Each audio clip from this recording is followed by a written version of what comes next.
Welcome to Birken Forest Monastery's live stream. I'm Ajahn Sona. Let's have the first question, Pia. Ajahn, our first question is from the live stream from Mr. HH in Bristol, UK. Dear Ajahn, according to Buddhist cosmology, can invisible beings from realms other than the human realm affect our lives here in the human realm in any way? Yes.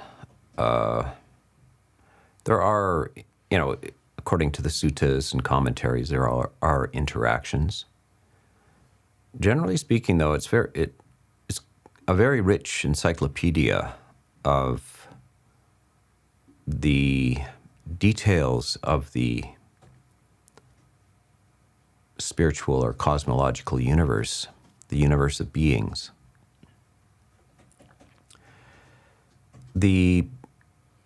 In Christianity, there's all kinds of pleas for intercession with angels and so forth.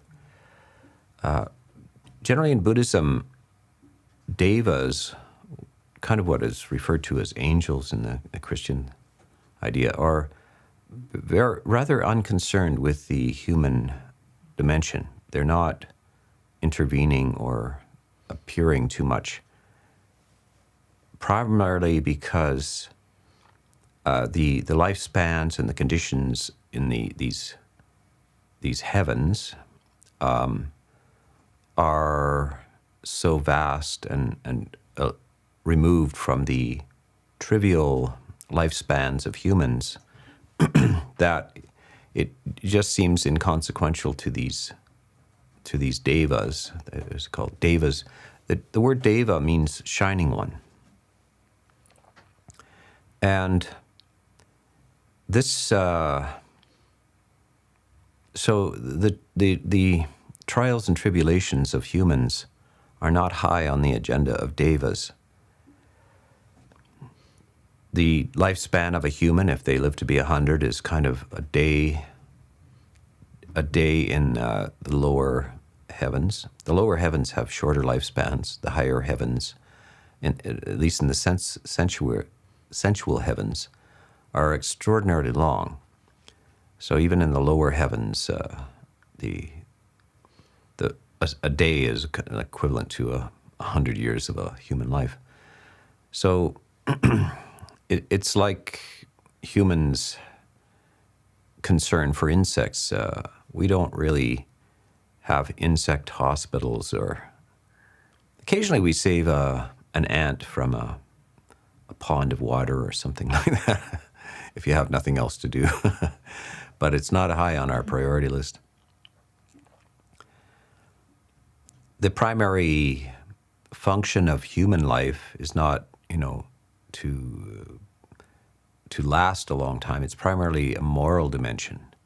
So it's a moral experience where you qualify or create happiness and well-being for yourself through moral vision, rather than simply indulging in the senses or lasting a long, having a long lifespan. In fact, the Buddha is indicating that to qualify and to remain in the human dimension requires a moral commitment. If one does not maintain a moral commitment, merely walking around on two legs does not qualify you as, fully human. And one will fall out or down out of the human realm if one is not a moral agent. The other elements that may intrude on human life are, say, the ghost realm, or even, and this particular being known as Mara. Mara is something like a pre-Christian version of Lucifer. By the way, Lucifer, they have all kinds of names for this agent. Lucifer is based on this word lucent, or meaning light, a being of light. So you find this story of how does the devil, how does Satan, etc., come to be in the Christian tradition. Formerly, he is a luminous angel, one of the most beautiful, and rebels. Somehow, ego or something intervenes, and it causes him to plunge into a dark realm where he resides. He's a king over the dark realms. And he somehow sabotages and intervenes with evil intent on the earth as a rival to God. In the Buddhist tradition, actually, this equivalent to Lucifer, Mara, is living in one of the heavens, a very high level of the heavens, a very beautiful existence, pleasant existence, and is more or less concerned with ruling over this, keeping people interested in the sense realms, sensory heavens, and not to go beyond that through meditation techniques, not to go beyond that through the entrance into absorption or jhanas. When a person is on the spiritual path, seeking higher things than sensory pleasures or sensory heavens, this causes concern for Mara. Mara is more or less losing a customer. You're becoming uninterested in the ordinary pleasures that humans are fascinated by. The pleasures of sights and sounds, smells, tastes, touches, and even ideas. And so there's some sort of agency that resists the movement to a liberation from the merely sense-based life, the sensual life. It's noted in all different religious traditions. Any place where they have higher aspirations and they indulge in contemplative or deep prayer practices or anything like that, they notice this kind of resistance, strange coincidences and strange circumstances which are attempting to block their path out of this. So this is Mara. And so that's an interference practice, but it tends to be only if you're aspiring to, higher spiritual attainments, or if you're trying to communicate these strategies to humans. If you're notice, like in political situations, where if some agent in the society is advocating for a higher way of life, and that interferes with the powers that are controlling certain things. Say if a person, and this happens, of course, a religious person in a society advocates the abandonment of the use of drugs and alcohol, for instance. Well, those who control the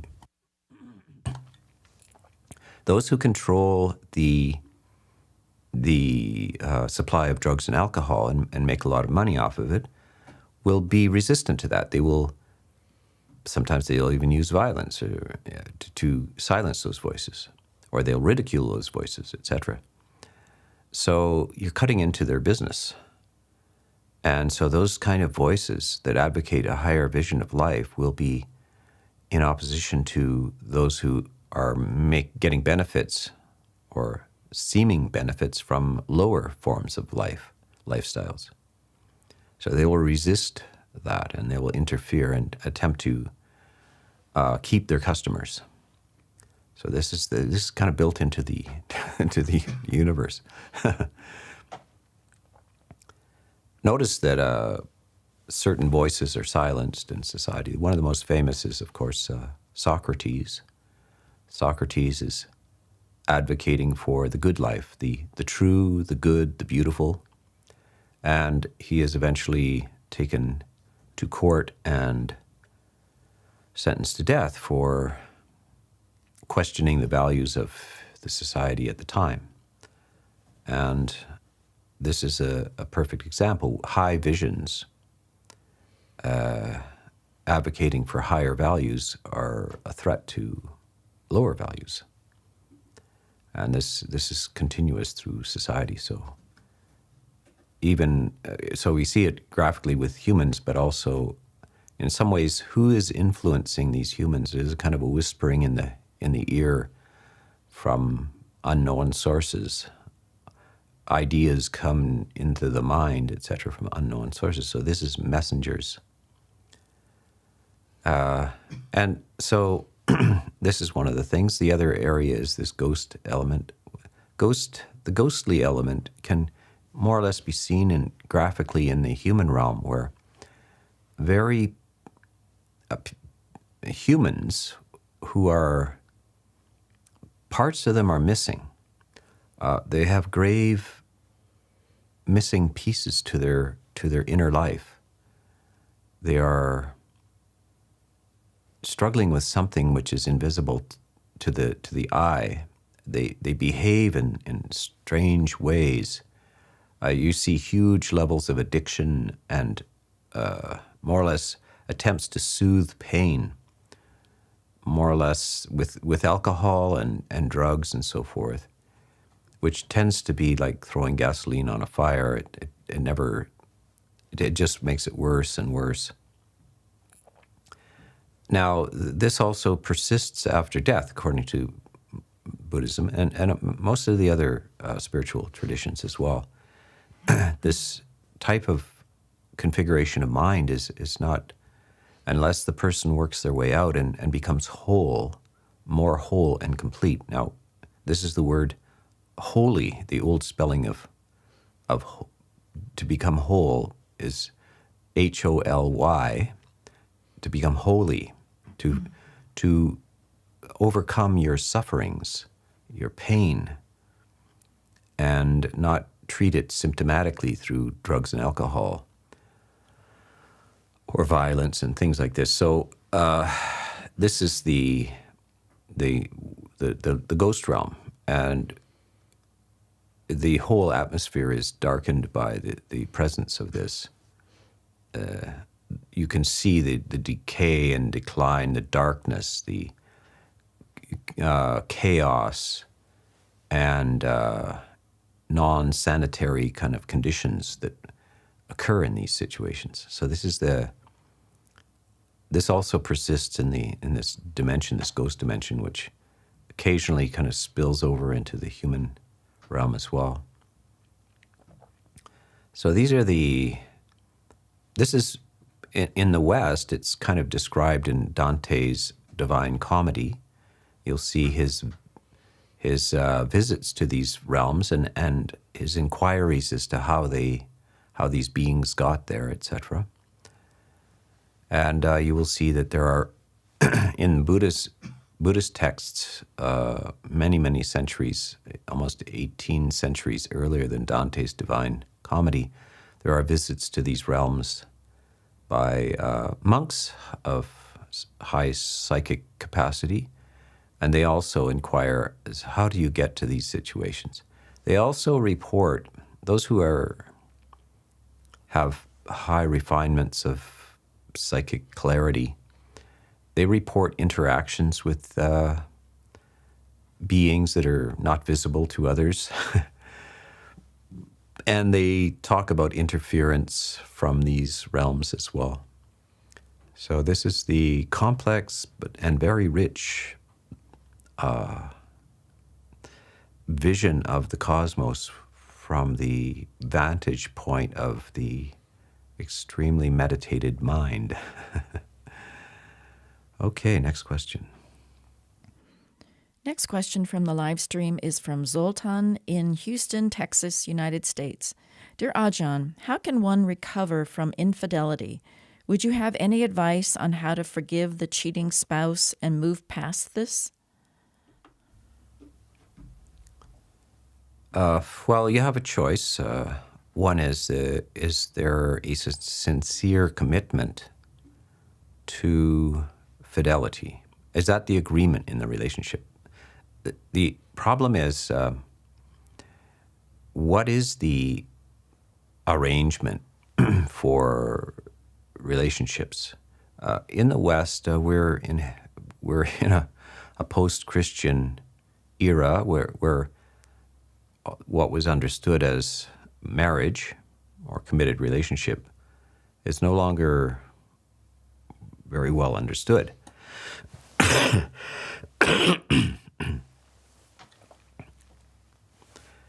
Yes, I used my cough button there. By the way, if you see me going into silence, it is because I have a magic thing called a cough button, so you can't hear me cough.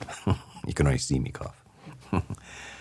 My people behind the microphones gave me indications that I should use that button. So,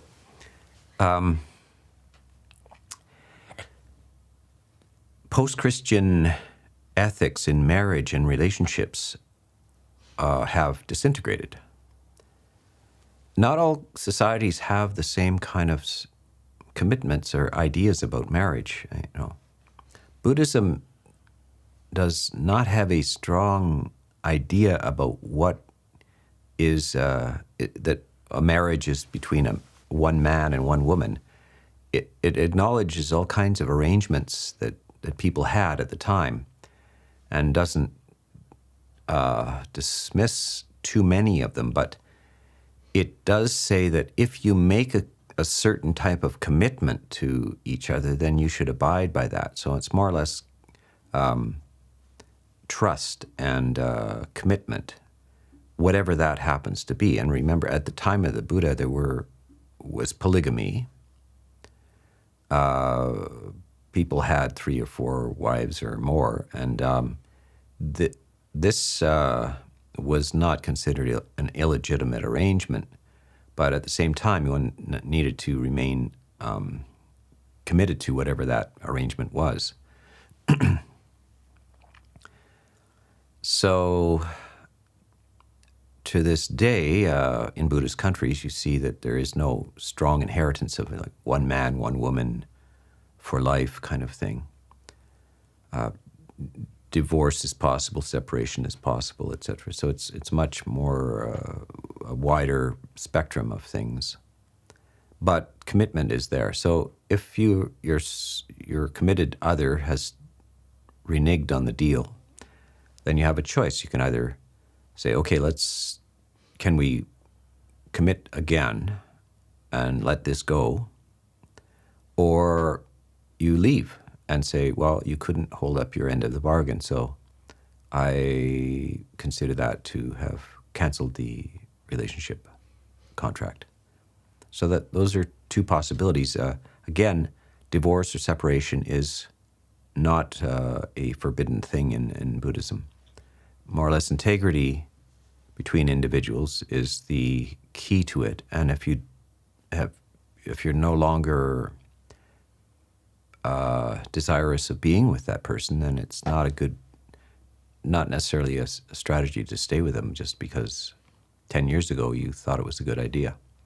You've changed your mind, perhaps, and you're a different person now, so you cancel the agreement. When people stay together without affection, it's not that happy a relationship. So the basis of a good relationship is mutual affection.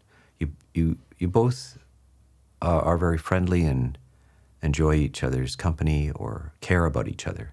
And that's the basis of a relationship. Seems like incredibly obvious, but certainly throughout history, it apparently the things have not been arranged that way. In fact, this word arrangement. So people get their marriage is arranged by their parents or somebody else. They just get put together, and then they're expected to, stay together. The Buddha did not advocate that. There is no advocation of arranged marriages or anything like that in Buddhism. So he said the grounds for a good relationship is mutual affection, and that's what one should look for. Okay. Next question from the live stream is on a similar topic of relationship. This is from Westland. I left my toxic ex a month ago after half a year of knowing her. Yesterday, she messaged me saying she is pregnant and is keeping the baby. Am I morally obliged to care and engage? Well, I think you're legally required to support a child. If it's your child, then you have legal obligations. The state will impose it on you, that you must provide some support, if it's at all possible, to your child. And but you don't have to care about them. If your spouse was a psychic wrecking ball, then you're better off away from a toxic situation. It's not always good to stay in a relationship just because of the children. Quite often it turns out to be more toxic than walking away. So that's not just a simple strategy of you must remain in a situation because of the children. Often it's just very toxic, and it's better to be separate. So it's your choice to live separately from them, but probably morally and legally you have an obligation to provide support. You may not have planned for it, and this is a very old story, a very common story. It's just a moment of lust or fun or something like that, and then these consequences appear, and they're there for the rest of your life, as long as that being, the child, is alive. So you have to sort it out, and it's complex, but the complexity is simply, do you want to be out of that relationship because it's toxic? And there's no reason not to be. You separate yourself, but you try to supply support for the child. And that means that the mother also needs some support as well, monetary support perhaps, unless they're independently wealthy or something like that. So that's kind of the moral view of this. Yeah. Next question from the live stream is from Terry in New York City, United States. Good morning, Ajahn Sona. I'm slowly working on memorizing suttas and reciting them during my commute. So far, I've got the Mangala and the Metta Sutta down. Any advice for the next? The next most common sutta is the Ratana Sutta, Sutta on Blessings. So these are three evergreens: the Metta Sutta, meaning the Sutta on loving kindness, the Mangala Sutta. What was the ones that they were memorizing?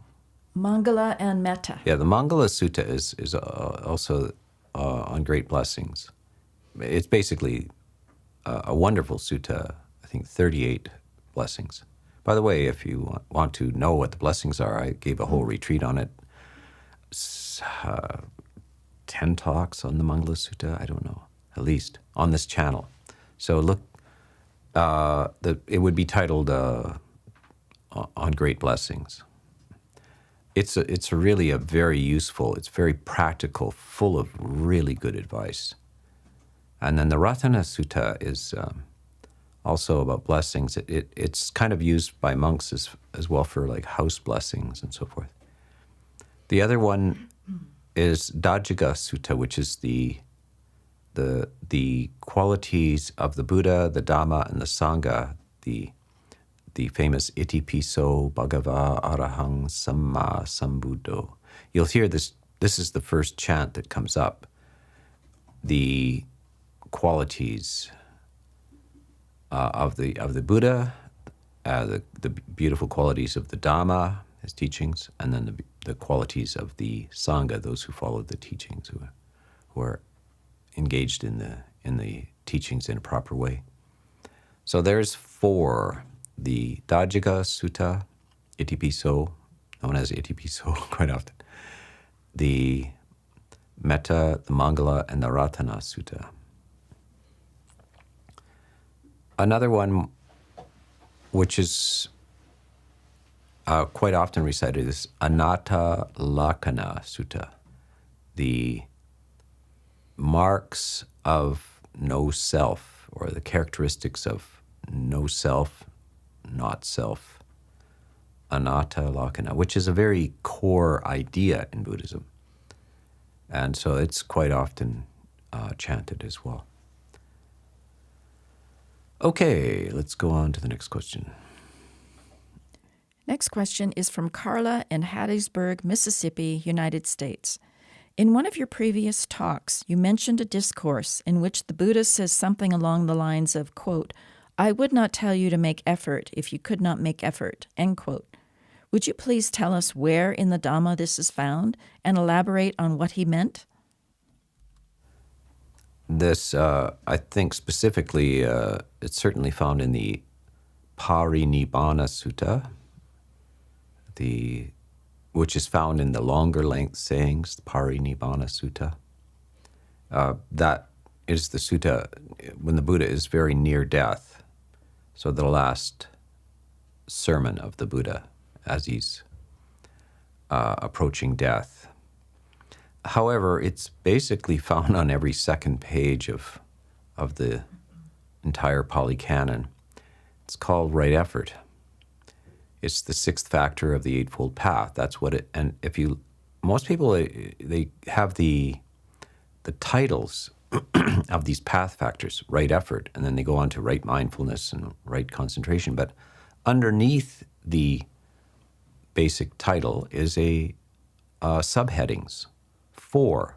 So there are 4 aspects to right effort, and they are prevention and removal of unwholesome mental states. Succinctly put, the 5 hindrances, the 5 psychic irritants of greed, of anger or hatred, agitation, sloth, and doubt.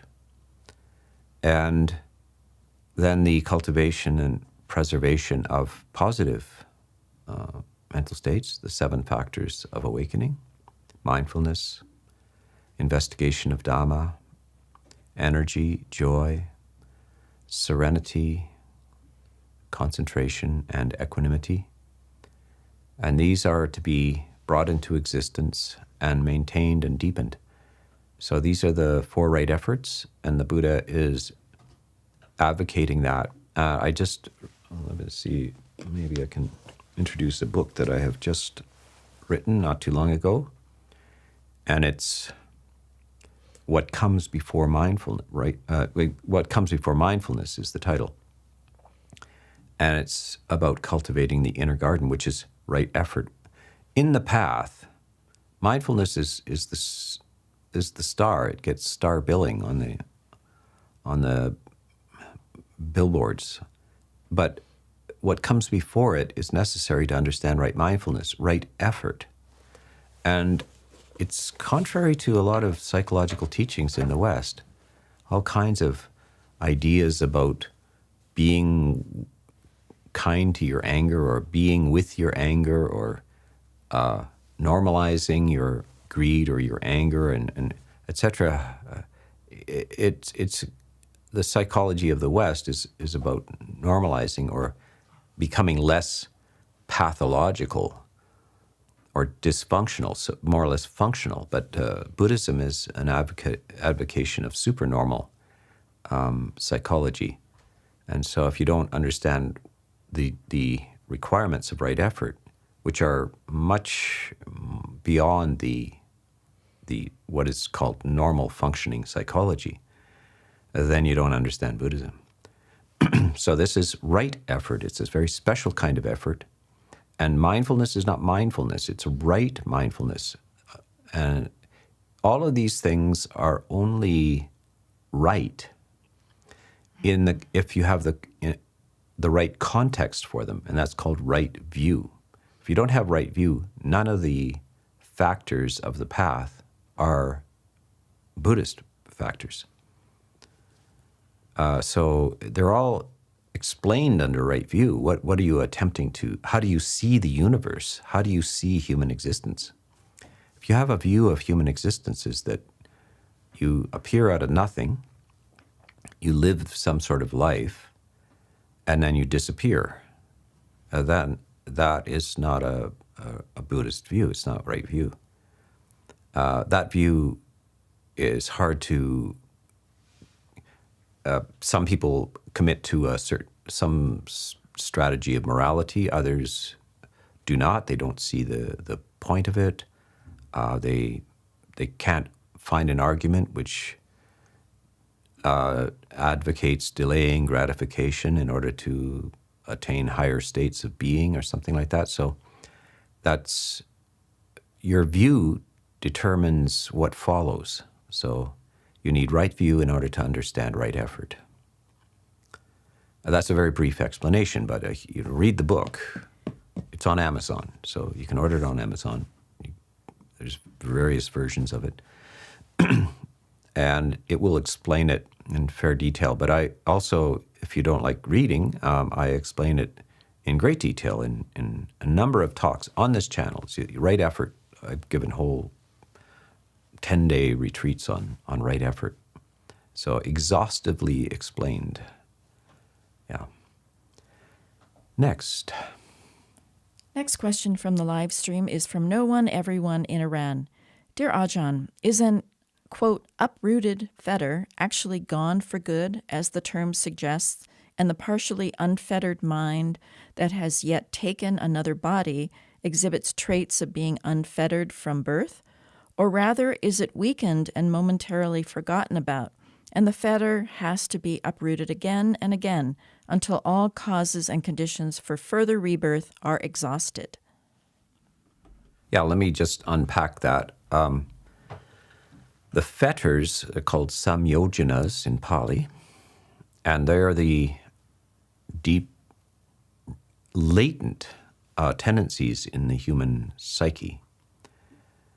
You may not be angry all the time, but the potential for anger or hatred is there. It has a root. It's not always flowering.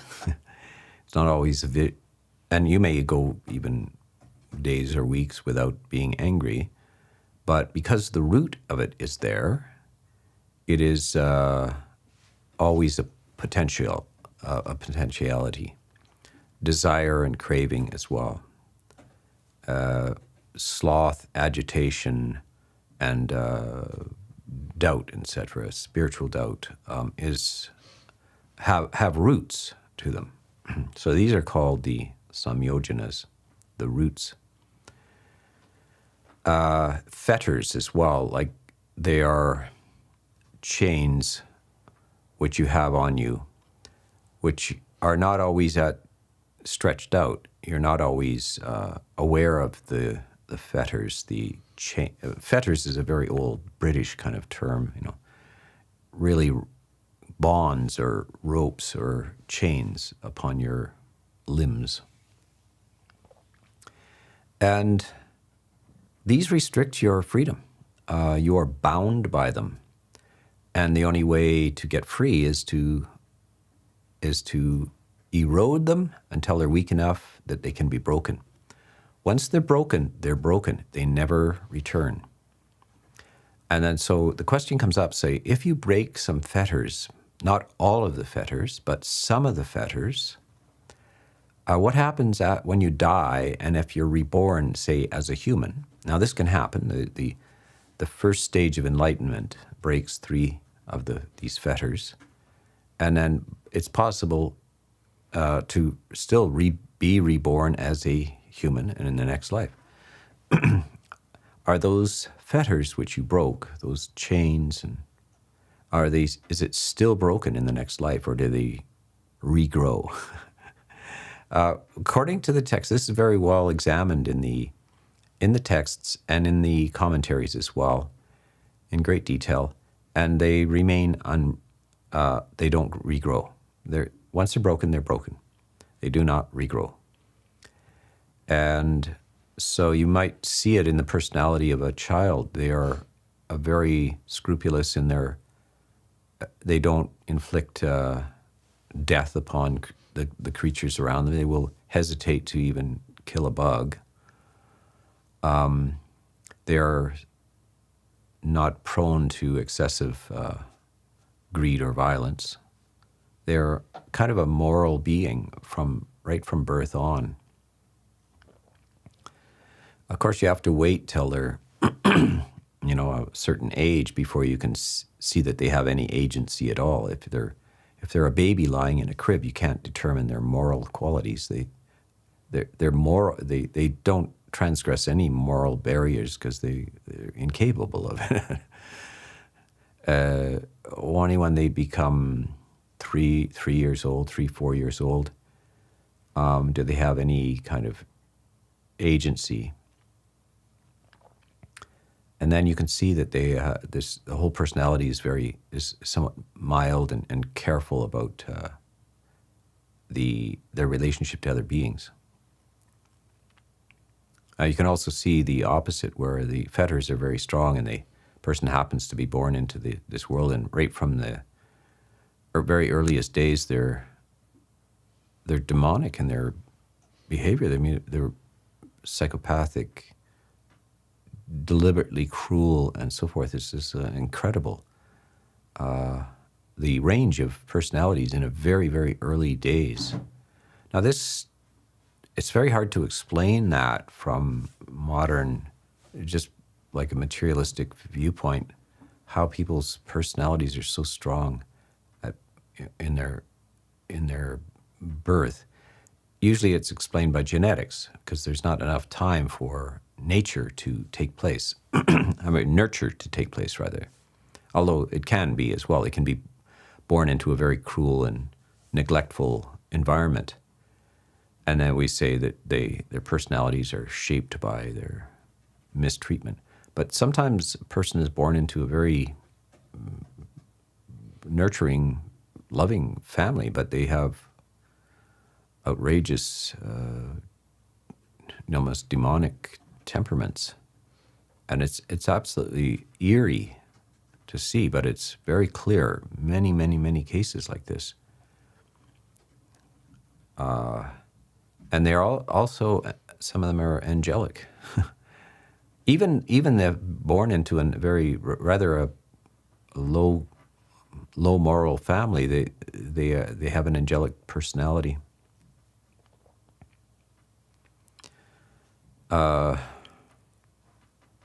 There's an interesting novel by Dostoevsky, the Russian writer, called The Brothers Karamazov. And it kind of explores a family, the kind of variety of personalities and their relationship to spirituality, and in interesting psychological detail.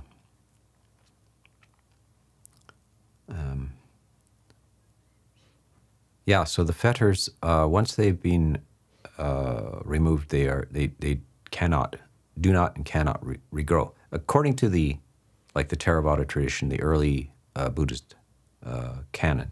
Yeah. Next question from the live stream is from Angel. Dear Ajahn, in exposure therapy for OCD, a patient may sometimes be instructed to, quote, engage in activities or thoughts that trigger anxiety until the anxiety goes away, end quote. What are your thoughts on this? Yeah, these therapies, earnest people, these psychologists are attempting to relieve people's distress with these fairly common conditions. OCD, as obsessive compulsive disorder. Person feels ritualistically almost inclined to repeat an action because it gives them some sense of, relieves their anxiety and so forth. Compulsive, repetitious actions. And the this is very destructive. It may involve, biting your nails or pulling out hair, or repetitive types of actions where you have to put a bottle of soda in a fridge 18 times in a certain specific way. This is, the person who has it does not want to be that way, but they have a sense of anxiety and distress if they don't carry out these rituals. So that they're attempting to have this therapy where they treat this by facing these situations. I don't know. I think that the Buddhist approach is primarily to find your way to serenity through meditation on certain themes like loving kindness. Loving kindness gives you a sense of safety, so your anxiety is gone. And if your anxiety is gone, you don't feel the compulsion to find some sort of false ritual that relieves it. This is what happens actually as you practice these higher emotions. Your behaviors change. The things that you say and do fall away in a very interesting way. People, what is not recognized as obsessive compulsive behavior is in some ways like even adventure sports and hobbies and so forth are quite often displacements. They're ways of avoiding anxiety. Some people are very highly, they're workaholics, as they call them. Often it's because it's very uncomfortable to be without distraction. And if a person takes up meditation and starts to become more serene and at ease in their own skin, what you'll see, and sometimes to their own consternation and curiosity, is that they don't want to do things they used to want to do. They stop being a workaholic. They stop being somebody who has to free climb cliffs or do bungee jumping or something like this. They just lose interest in it because the root causes of why they needed to do those things have been dissolved. So that's how Buddhism would approach this. Its psychological distress and fear is being dissolved through the practice of these more beautiful emotions. So that would be the Buddhist approach to these things. People are resistant to do it because actually they see themselves as that it's a healthy thing to be a workaholic, or that's who they are. They're an adventurer or a sport or a traveler or something like this, and they wonder, well, who would I be if I didn't do that? If I lost interest in that, who would I be? They're afraid to, so they kind of nurture it. So they avoid meditation, because meditation changes you whether you like it or not. And it changes you in a way that you're not sure that you approve of. Quite often it causes psychological tension because you simply just change. And that means your relationship to others changes as well, and your relationship to the news, to the world, your motivations in life, everything changes. And that's going into the unknown. And as you know, most people are a little timid about going into the unknown. So this is the complexity of these types of changes. I also like to say that obsessive compulsive disorder is kind of what pre-Buddhist societies were. Notice that one of the fetters that falls away at the first stage of enlightenment, at this stream entry, is belief in rites and rituals. So early societies, before the advent of ethics and morality, societies worked on magic formulas, rites, and rituals, including such things as human sacrifice, sacrificing the beloved member of your family, throw them into a volcano or hanging them out in the breeze or something. Incredible, weird rites and rituals, which we would call insane now. And this is how humans dealt with the unknown and the fears that they had, is the magic spells and crazy kind of rituals and stuff, which are meaningless.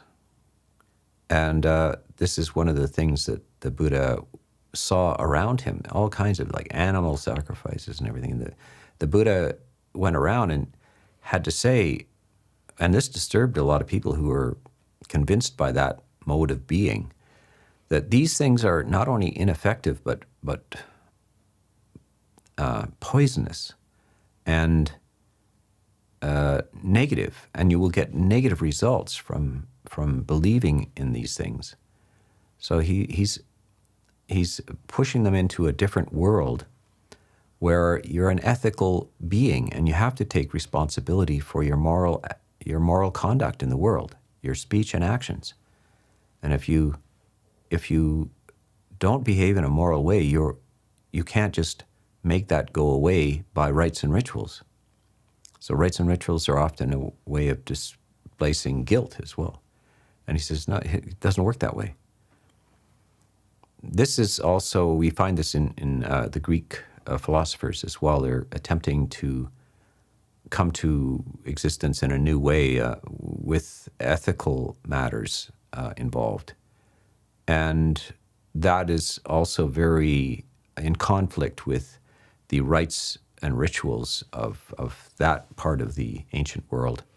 The entire ancient world, pre-5th century BC, is a chaos of absolute non-morality and dependence on rites and rituals, which appear to us in modern times as absolutely insane and amoral. And they certainly were. The kind of savagery and bizarre behavior attempting to understand the causality of things is just very, it's hard to read the accounts of this. Every now and then it breaks out again. During war and certain collapses of civilizations, they take up the most bizarre kind of belief structures.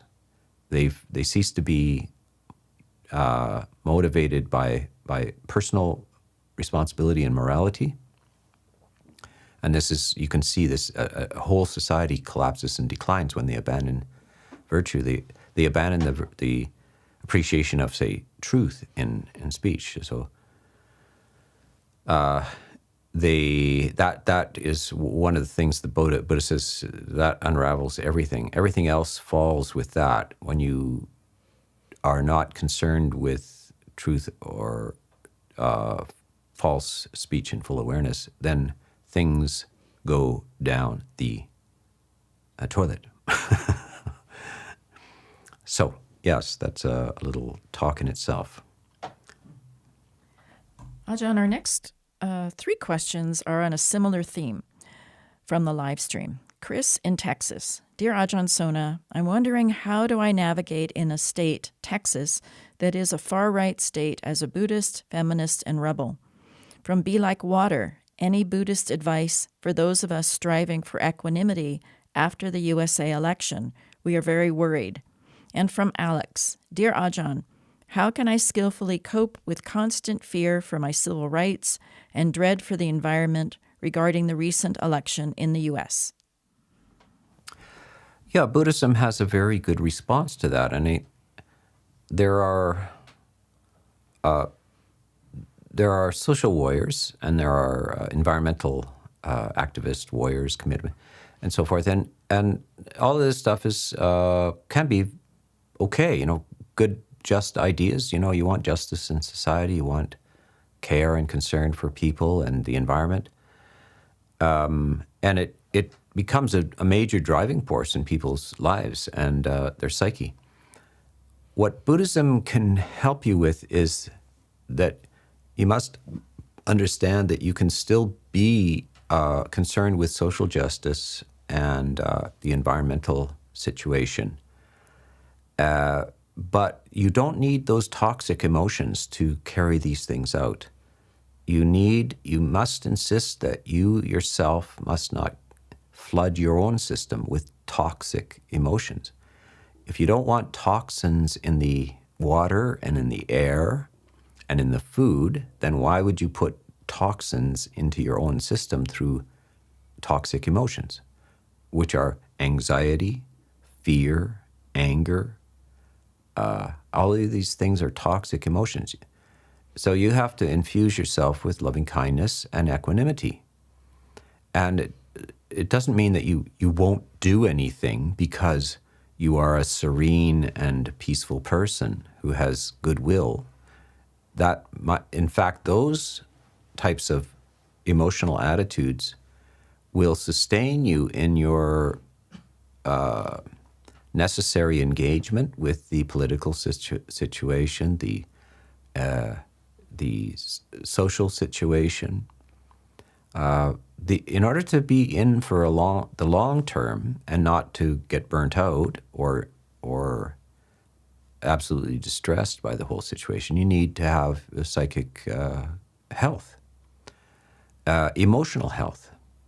So you refuse to fall into the hostility, anger, and so forth over these things. By the way, we're not denying that these things are toxic or anything.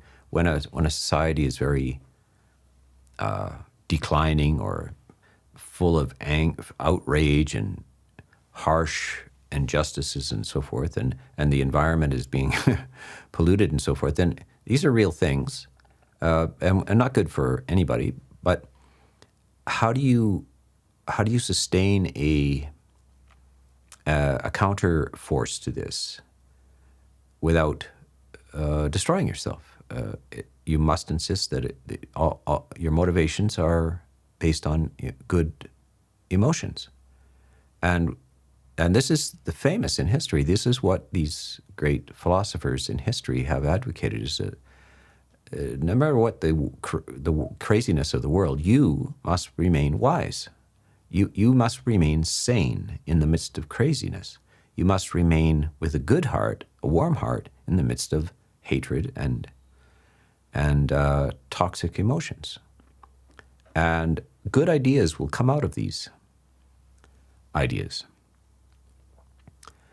Out of these emotions. Good ideas will rise from your goodwill. But most people don't. Social activists and environmentalists, on the other side, the harsh, advocates of war and control and etc. They are all functioning out of these negative emotions, and the discourse, the social discourse, advocates that you must be outraged by this. You must be furious about this. You must be sickened by this. And you think, well, a good person must be outraged, furious, and sickened. Actually, that's not a good person. That's an unwise person. When the conditions are very unjust and etc., one must be not outraged, but lucidly aware and well-informed. That's what you must be, is to be well-informed. And then to see if you can find solutions to the situation, the problem, but not to be outraged, sickened, etc. That will distort your capacity for lucid information. So you must avoid those kind of ideas and not to associate with those who advocate those emotions, even if they have, a good motive. They're sickened by the death penalty or something like this. Well, you can be against the death penalty without being sickened. You understand that it's an important value and so forth, not to kill other beings, etc. So this is the Buddhist attitude. It's very effective and doesn't burn out the person who holds them. Yeah, it's a very important advice for this time. Yeah. So one last question. Ajahn, our final question today is from the live stream from Giancarlo in Abu Dhabi. Is there a way to avoid vipaka? Concerning negative karma, are there actions or practices to avoid the effect of the negative karma? Can positive actions remove negative ones? This has gone into in great detail in the commentaries and Abhidhamma and stuff like this. And basically, you can suppress the arising of it. Negative repercussions depend on the quality of your inner life as well. So the Buddha talks about this. He says, if you put a spoonful of salt in a river and then taste the river, how does it taste? Well, it's very, very mild, hardly any taste of it. If you put a spoonful of salt in a cup of water and then taste it, it's very salty. So one who has much virtue and wisdom, any negative things they have done will have very mild consequences. And it's in a large, it's diluted by the virtuous actions. Whereas if a person is of very little virtue, even a small amount of negative resultants can be disastrous. You'll see that in the criminal world that a person does a small thing like just a little shoplifting or something, and then they don't know how to handle results, so they end up being beaten up, thrown into jail, then they speak unskillfully there. The entire justice system and the society around them looks at who they are and what they do in their lives, and if they've done nothing but mischief, they're considered rubbish, and they're not treated well. So they get very harsh, outlandish kind of negative responses to even small infractions. But a person who has contributed to society in many beneficial ways, if they do a small negative action, then they're quite often given a very light kind of resultant of that, and they take it to heart, and so it's diluted. So this is the advocacy. If you're worried about having done negative things in the past, and by the way, everybody has in some past life, then you want to dilute it by just living a life of virtue and generosity and kindness in this life. Yeah. Okay, well, that's it for today. We will be back next week. See you then.